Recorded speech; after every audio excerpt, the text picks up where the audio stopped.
입니다만은 투표를 할 때는 이미 사람들이 세뇌가 돼가지고 정상적으로 어떤 판단을 할 수 없는 그런 상황이었어요. 전부 다 뭐 청와대 앉아서 뭐 굿이나 하고 뭐 정윤회 불러서 이상한 짓이나 하고 대통령은 이런 사람들로 알고 있었다는 겁니다. 젊은 애들이. 지금도 그런 애들이 많아요. 물론 대다수 사람들은 정신을 차리고, 아니 무슨 방송이 이렇게 확인되지도 않은 저런 얘기를 하고, 무슨 방송에서 저런 얘기 할 얘기인가? 심지어는 검찰에서도 발표하는 게 그런 식이에요. 뭐 세월호 7시간에 청와대에 최순실이가 들어가 있다가 검찰에서 이런 발표를 해요. 검찰에서는 무슨 고발된 건에 대해서 수사를 해가지고 범죄 혐의가 있으면 있다, 없으면 없다 하면 되는 것이지. 아니 청와대에 최순실이가 들어가서 7시간 동안 같이 있었다? 이런 얘기를 검찰에서 왜 합니까? 이게 정치검찰의 가장 표변적인 거는 예인데, 이렇게 전부 다 이렇게 왜곡시켜가지고 억지로 뺏어보니까 할 줄 아는 게 없으니까 결국은 김대중이 했던 거 답습하는 거예요. 햇볕 정책 답습하는 거 아닙니까? 그죠? 제대로 할 줄 아니까 없으니까 그냥 북한에만 매달려요. 그렇다 보니까 또 비난을 받는데, 이런 애국 우파들 뿐만이 아니라 거기를 문재인을 지지했던 사람들도 비난을 합니다. 뭐라고 하나? 먹고 살기 힘들어 죽겠는데 저 새끼는 북한만 살리려고 애를 쓴다. 스스로 좌파들도 비난을 해요. 그러면서도 이제 또 문재인에 대해서 그 좌파들은 그렇습니다. 앞으로 기대감을 가지고 있어요. 저 새끼 이거는 못마땅하지만 또 잘하는 것도 있겠지. 어차피 지들이 뽑았으니까. 자, 이런 부분이 이제 그렇게 왜곡된 가정에서 가장 큰 역할을 했던 게 이제 그 언론인데, 항상 좌파는 또 좌빨들 지지 세력이 있잖아요. 그놈들은 우파가 뭘 잘해도 인정을 안 합니다. 암만 잘해도 인정 안 해요. 무조건 비난하고 비틀어가지고 격화시키고 비하시켜서 깎아내려야 자기들이 덕을 보니까 맨날 그런 짓만 했던 놈들이 일부 또 문재인을 비난한다고 했던 좌파들이 그렇다고 성향이 바뀌지는 않거든요. 그런데 그러한 과정에서 세월호 사건과 개성공단, 그 다음에 담뱃값 인상, 이러한 악재가 겹쳤는데, 그걸 갖다가 우파가 똘똘 뭉쳐서 같이 대응을 하고 힘을 합쳐서 나갔어야 되는데, 문제는 한나라당의 탄핵에 동조한 62명의 그 세력들입니다. 그 사람들이 탄핵에만 동조해서 배신자다, 이런 개념 이전에 그 사람들이 왜 박근혜 대통령 탄핵하는데 동조를 했을까요? 물론 사회적 분위기가 그렇고 너무나 왜곡돼 가지고 완전히 마녀사냥을 당하고 있는데 도저히 돌이킬 수 없는 이런 상황이다 보니까 그쪽에 동조했다. 물론 그런 사람도 일부 있을 수는 있습니다. 그런데 더 기가 막힌 것은 그렇습니다. 그 말씀을 드리기 전에 일단 탄핵의 가장 중요한 핵심은 뭡니까? 마녀사냥이 아닙니다. 왜곡 선전이 아니에요. 탄핵이라는 것은 정치적 권력을 가지고 국회에서 탄핵을 시킨 겁니다. 그죠? 어떻게 보면 사람들은 그래요. 지금 마녀사냥에 막 그런 현혹이 되다 보니까 박근혜가 국정농단을 해서 탄핵을 당했구나. 그거 아니죠. 국정농단은 그냥 언론이 만들어내고 촛불이 만들어낸 소문이고 거짓말일 뿐입니다. 물론 그걸 키운 게 이제 언론이지만, 국회에서 정신머리 바로 가지고 있는 국회의원들이 그걸 빌미로 탄핵할 수는 없거든요. 냉정하게 권한을 행사를 해가지고 할 수 있는 게 국회의원인데, 그런 국회의 권력 가지고 탄핵을 시켰어요. 그러면 거기에 대해서 그래서 저희들은 잘못됐다고 주장하는 거죠. 자, 그분에 대해서 사법적으로 어떤 잘못된 게 있어서 정말 그 법을 갖다 위반하고 잘못된 게 있으면 적어도 대한민국이라는 건 3심제가 있습니다. 국회에서 어떤 그런 걸 가지고 문제는 삼을 수는 있겠지만 자신들이 심판하고 그것을 조사해서 확정지을 권한이 없어요. 다시 말해서 사법적인 어떤 잘못된 게 있으면 그게 어떤 법원에서 확정이 돼야 되고, 그것도 3심까지 가야 확정이 되는 겁니다. 근데 법원에서 어떤 그런 판단도 하기도 전에 소문만 가지고 내세워서 탄핵을 시켜버렸기 때문에 잘못된 것이죠. 그 62명이 왜 그렇게 가담했는데 왜 그런 분위기가 됐을까요? 좌팔들은 그 당시 민주당 그 당시의 야당들은 당연히 자기들이 권력을 정권을 잡아야 되니까 무조건 탄핵시키는 게 유리했을 거고, 이쪽에서 가담한 놈들이 진짜 나쁜 놈들입니다. 왜냐? 탄핵을 할 때 어떤 모종의 딜이 들어갔어요. 청와대에. 뭡니까 그게? 바로 의원내각제죠.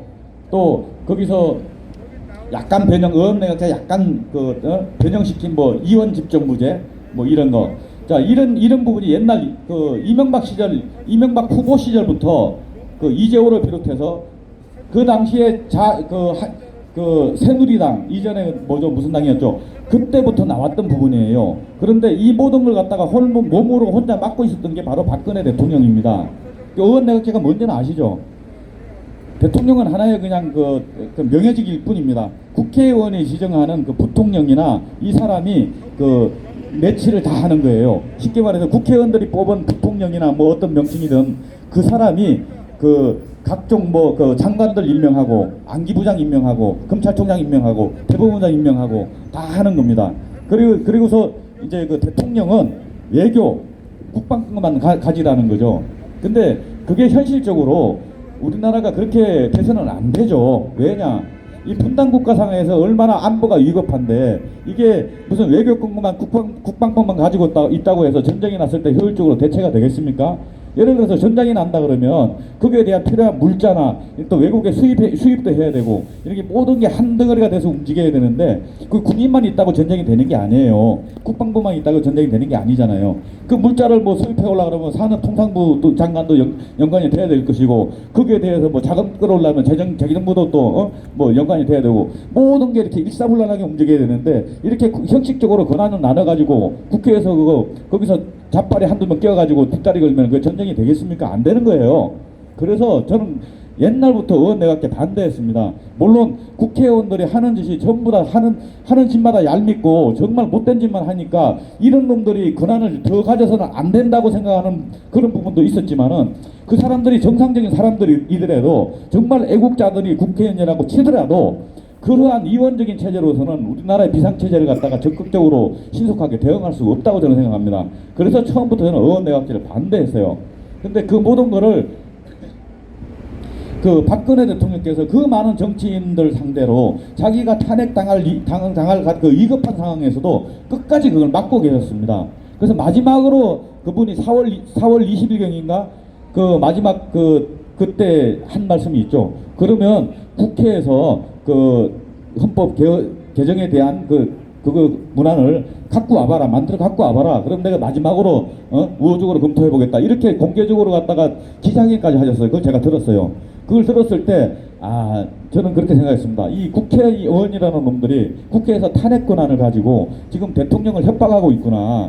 이거는 정말 국회에서는 틀림없이 탄핵이 될 거고, 자, 헌법재판소에서 지켜줘야 되는데, 그것이 어떻게 될까? 참, 그때부터 염려가 돼가지고, 그때 이제 저는 뛰쳐나와서 어떻게든 정강경 회장하고 뭐 집회를 하자고 이랬었거든요. 그러니까 이렇게 그러한 모든 그 정치적 상황에 탄핵을 맞는 것이지, 지금 많은 일반인들이 알고 있는 것처럼 뭐, 그 국정농단이다. 이런 건 애초에 없었습니다. 여러분 아시잖아요. 태블릿 PC가 최순실 게 아니다는 거. 최순실이가 2년 3년 동안 재판을 받고 아직도 있으면서 아직까지도 못 봤어요. 지금은 봤어요. 얼마 전에 그 2년이 넘고서야 그 태블릿 PC를 보고 이거 제 거 아닌데요. 이런 얘기를 했어요. 이게 무슨 얘기냐? 변호사까지도 철저하게 차단을 시켜놓고 왜곡 작업을 그 JTBC를 시켜가지고 언론을 통해서 왜곡을 했던 것입니다. 그래서 많은 국민들을 현혹을 시켰던 거예요. 그리고 결과적으로 그렇잖아요. 나중에 이제 뭐 우리 쪽 변호사나 이런 사람들이 태블릿 PC 빨리 그 박근혜 대통령 재판하는데 증거로 제출해라 그랬더니 안 됐어요. 태블릿 PC는 증거로 제출되지도 않았습니다. 자, 그럼 그분이 국정농단을 했다면 그 내용이 거기에 있다면 그걸 당연히 증거로 갖다 내서 보여주는 게 그쪽 검찰에서는 유리할 겁니다. 근데 안 했다는 건 뭐예요? 안에 아무것도 없어요. 그냥 그 포렌식 한 거, 뭐, 검찰에서 뭐 자기들 필요한 거 만진 거 그런 내역. 그 다음에 JTBC에서 그 최초의 그 태블릿 PC를 어디서 어떻게 입수했는지 모르지만, 그 입수해가지고 무슨 자료를 집어넣었는지 이런 거밖에 없지. 정말로 그건 최순실 게 아니었습니다. 그런데 많은 사람들이 지금 그게 태블릿 PC가 최순실 거라고 알고 있잖아요. 그 답답하니까 나중에 결국 이제 변호사가 뭐라 그랬어요. 그러니까 국립과학수사연구소에 그걸 갖다가 보냈죠. 이게 과연 최순실께 맞는지 검증을 해달라. 결론은 어떻게 나왔습니까?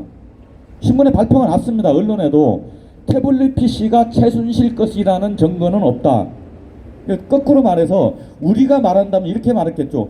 이거는 최순실 거 아닙니다. 최순실하고 전혀 관계가 없다. 이렇게 얘기했을 거예요. 근데 하도 언론에서 떠들고 또 그다음에 압력을 넣고 또 지금 정권이 바뀐 놈들의 압력을 넣으니까 그렇게 좀 애매한 표현을 한 거죠. 정상적이면서도 그래도 좀 강한 표현이죠. 태블릿 PC가 최순실 것이라는 증거는 없다. 이렇게 정확하게 발표가 났어요. 안 믿어요, 사람들이. 그 말도 언론에 잘 내보내지도 않았어요. 그런 결과가 국립과학수사연구소라는 데서 나왔다는 결과도 알리지도 않았어요, 언론에서.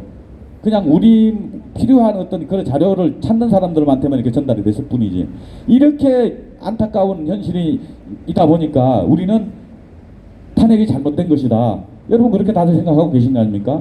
그래서 박근혜 대통령의 명예는 회복돼야 되는 것이고, 그렇게 억지로 탄핵이 되고 언론에서 왜곡 작업을 많은 탄핵과 더불어서 하다 보니까 그 보수 우파의 어떤 명예나 이 도덕성도 같이 추락이 되어서 지금의 어떤 그 선거에서 이런 그 좋지 않은 결과가 나오는 것입니다. 그래서 박근혜 대통령의 어떤 그런 그 명예 회복이 저는 반드시 되어야 된다고 보고, 또 이렇게 될 수밖에 없다고 봅니다. 사실이 아닌 것은 밝혀지기 마련이니까요. 다만 그때까지 박근혜 대통령 본인으로서는 그 신체적인 어떤 그런 고통, 그다음에 그 인권 말살적인 이런 만행에 시달리느라고 힘드시겠죠.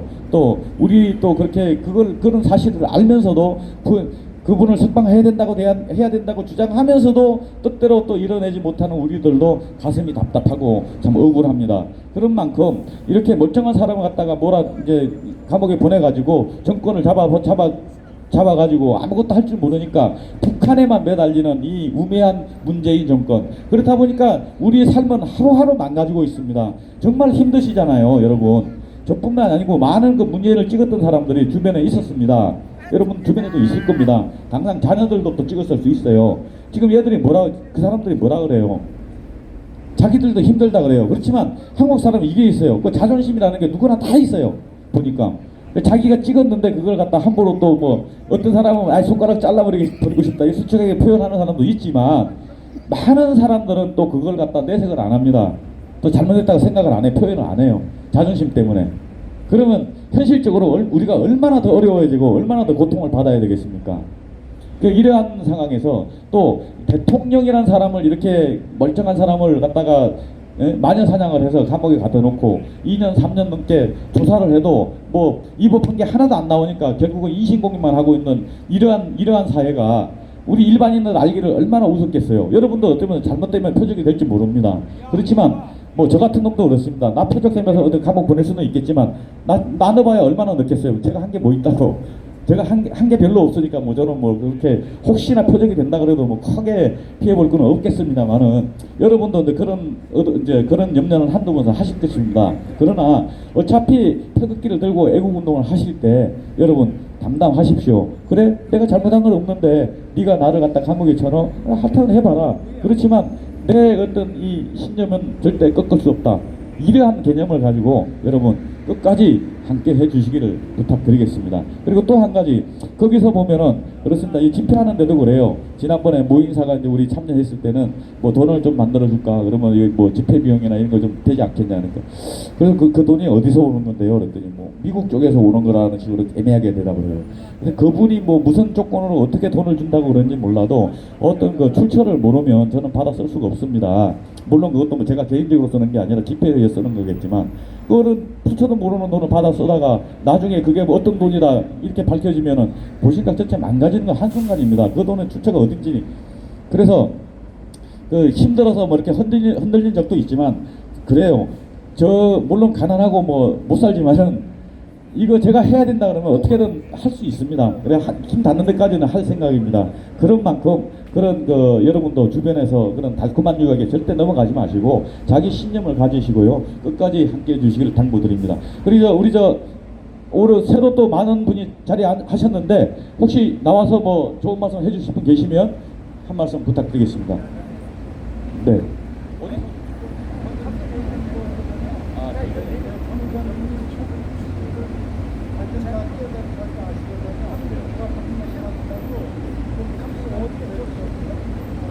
본인이에요? 오세요. 마이크가 됐어요. 지금 어디 렌충 다 하셨거든요.